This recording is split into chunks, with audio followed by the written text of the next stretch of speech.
For all of recorded history, humans have been trying to outdo each other with bigger and more opulent structures. Buildings like the Taj Mahal, Empire State Building, and the Eiffel Tower seem to get all of the attention, but there are many other properties that test the limits of opulence and grandeur. From desert skyscrapers to German palaces, we're counting down the 10 most impressive buildings in the world. Described as both a vertical city and a living wonder, Burj Khalifa, developed by Dubai-based Emaar Properties, is the world's tallest building. Rising gracefully from the desert, Burj Khalifa honors the city with its extraordinary union of art, engineering, and meticulous craftsmanship. At 828 meters, the 200-story Burj Khalifa has over 160 habitable stories, the most of any building in the world. The tower was inaugurated on January 4, 2010, to coincide with the 4th anniversary of the accession day of Sheikh Mohammed bin Rashid Al Maktoum as the ruler of Dubai. Arguably the world's most prestigious address, Burj Khalifa is responsible for a number of world firsts. The tower became the world's tallest man-made structure just 1,325 days after excavation work started in January 2004. The Burj Khalifa is also the tallest freestanding structure in the world, has the highest number of stories in the world, the highest occupied floor in the world, the highest outdoor observation deck in the world, the elevator with longest travel distance in the world, and the tallest service elevator in the world. It's 3 times as tall as the Eiffel Tower and nearly twice as tall as the Empire State Building. Laid end to end, its pieces stretch over a quarter of the way around the world. This building is truly the epitome of opulence and wealth, with the price tag over $1.5 billion just for the initial construction.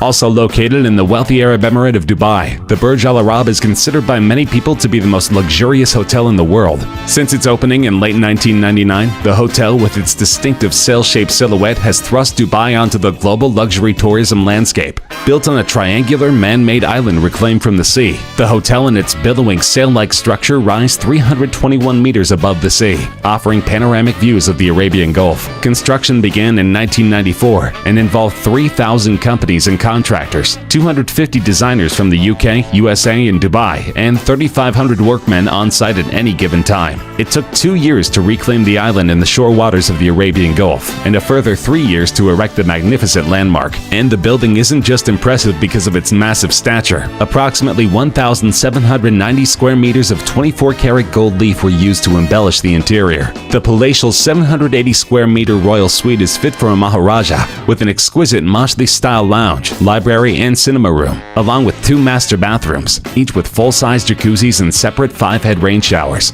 And this is to say nothing of the lavish amenities. Take your pick from an underwater aquarium restaurant reached through a simulated submarine voyage, heralded by famed and award-winning chef Nathan Outlaw, a fleet of Rolls-Royces on the forecourt, and the famous helipad that has hosted the likes of Tiger Woods, Anthony Joshua, and Roger Federer.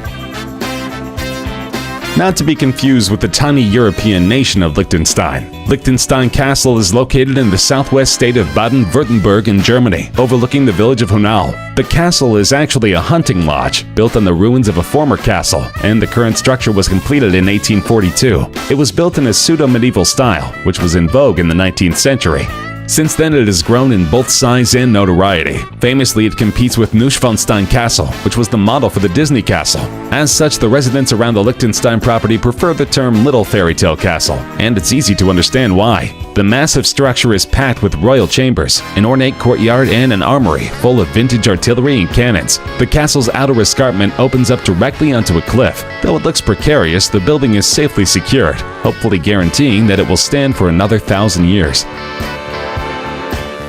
This tilting tower is a household name. The gentle lean of the 14th century Italian structure is immediately recognizable. In 1172, Doniberta di Bernardo donated 60 silver coins to the local cathedral for the purchase of stones to be used in the base of a new bell tower. The next year, construction of the tower began, and almost immediately there were problems. The tower site sat on soft ground composed mostly of clay, fine sand, and shells. By the time the builders finished the second floor in 1178, the tower was beginning to lean. But then construction was halted for almost 100 years, as Pisa fought wars against Genoa, Lucca, and Florence. This may have been a lucky break, as modern analysis says that the tower definitely would have toppled had construction continued without time for the soil to settle.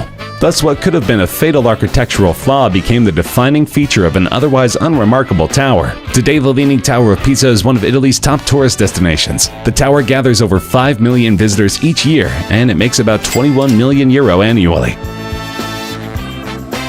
This series of suspended monasteries usually elicits a gasp from visitors. Perched at death-defying heights, the structures were first built in 491 AD and have survived for many centuries since then.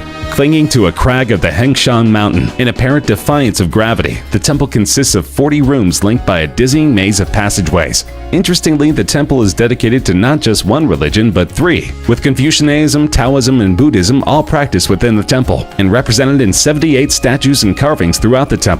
How could a building like this withstand the winds and storms of so many years? Hanging Monastery is an architectural wonder. A unique mechanical theory was applied to building the framework. Cross beams were half inserted into the rock at the foundation, while the rock in back became its support. Why build a monastery like this? Location is the first reason. Building a monastery on the cliff could shield it from floods. In addition, the mountain peak protects it from rain and snow, and the mountain around it also diminishes damage from long-time sunshine. The second reason is that the builders followed a principle in Taoism: no noise, including those from rooster crowing and dog baying, so from the upper ground all noises drop away. Lloyd's Building is the headquarters of the famous Lloyd's of London Insurance Institution. It has a unique design that stands out significantly against the backdrop of the other buildings at 1 Lime Street in the City of London. Lloyd's Building was originally designed by Richard Rogers, an architect that had worked on numerous projects throughout the world. Rogers was one of 2 architects that designed the famed Pompidou Center in Paris, France. Rogers began his design in the mid-1970s and completed construction in 1986. Most notably, the building has most of its elevators and escalators in the open air. There are a total of 12 glass elevators attached to the outside of the building. The building is 289 feet tall and has a total of 14 floors. It cost roughly £75 million to complete the project and was contracted by Bovis Property Development. Many consider the bizarre industrial architecture to be the most remarkable in the world. The building also contributed to the scenery in many movies, including Guardians of the Galaxy, Avengers, Mamma Mia, and Trainspotting. Paro Taksong, also known as the Tiger's Nest Monastery, is a small religious complex hung far up on a cliff overlooking a spectacular valley. It is one of only a handful of locations where the second incarnation of Buddha is believed to have practiced. The monastery itself is located in a dramatic setting, perched on a high cliff some 3,000 feet above Paro Valley and a vertiginous 10,240 feet above the sea level. The route to the top is difficult. It takes a 2 to 3 hour trek to reach the cave, walking amidst the beautiful shady pine forests. The Paro Taksong Monastery consists of 4 main temples which are interconnected with staircases carved on the rock. The interior of the Taksong Monastery reflects the luxury and wealth in the finest way. While the dome of the monastery is gold-plated and decorated with illuminating golden idols, the inside of Paro Taksong consists of a hall with thousands of Buddhas carved on a rock. Along with this, a large statue of a tiger fills up the space, signifying the famous legend of Guru Rinpoche and the tigress. Falling Water, or the Kaufman Residence, is one of the most famous private homes designed by architect Frank Lloyd Wright. Built in 1935, the house was designed to protrude over a waterfall on Bear Run in Stewart Township, Pennsylvania. Completed at a total cost of $155,000, including $4,500 for the home's all-walnut furnishings alone, Falling Water instantly became an icon of American architecture. Hailed by Time magazine as Wright's most beautiful job, it is listed among Smithsonian's Life list of 28 places to visit before you die. Edgar J. Kaufman Sr., a department store magnate, and his wife Lillian commissioned Wright to design a weekend retreat on the family's land near the former Bear Run community southeast of Pittsburgh. Kaufman had been introduced to Wright by his son Edgar in 1934, when the latter participated in Wright's Taliesin Fellowship, a training program for architects and artists. Wright was 67 at the time of the meeting, with few commissions in the midst of the Great Depression. Luckily, Kaufman was relatively unaffected by the Depression, and he was able to commission this universally beloved building. Often referred to as the 8th wonder of the world, the Hagia Sophia in Sultanahmet is easily one of Istanbul's most impressive sights. Now functioning as a museum, the site also has one of the most tumultuous histories of any building in the world. Built in 537 AD at the beginning of the Middle Ages, it was famous in particular for its massive dome.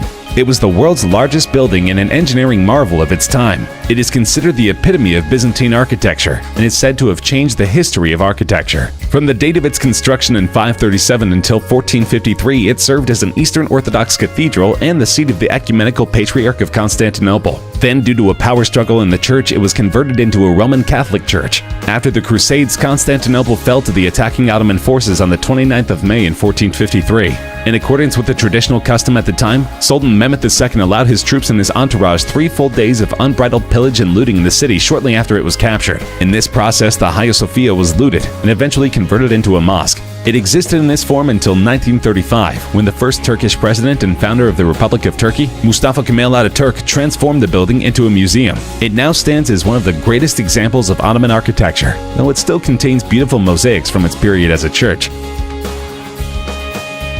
Antoni Gaudi is one of the most iconic architects in history. His Modernista movement is characterized by the predominance of the curve over the straight line, by rich decoration and detail, the taste for asymmetry, a refined aestheticism, and dynamic shapes. His most famous work, La Sagrada Familia, stands 560 feet tall in the heart of Barcelona. Gaudi worked steadily on his masterpiece until his death in 1926, at which point an estimated 15 to 25% of the total design, including the crypt, the apse walls, a portal, and a tower, was complete. Since then, a series of architects have attempted to continue his legacy. Not surprisingly, progress on Sagrada Familia's construction has faced a few setbacks over the past 130 years. Vandalism in 1936, following the outbreak of the Spanish Civil War, resulted in the destruction of many of Gaudi's models. The sacristy was destroyed in a fire in 2011. Though construction is set to finish in 2026, many already consider the Sagrada Familia to be one of the most classic buildings of all time.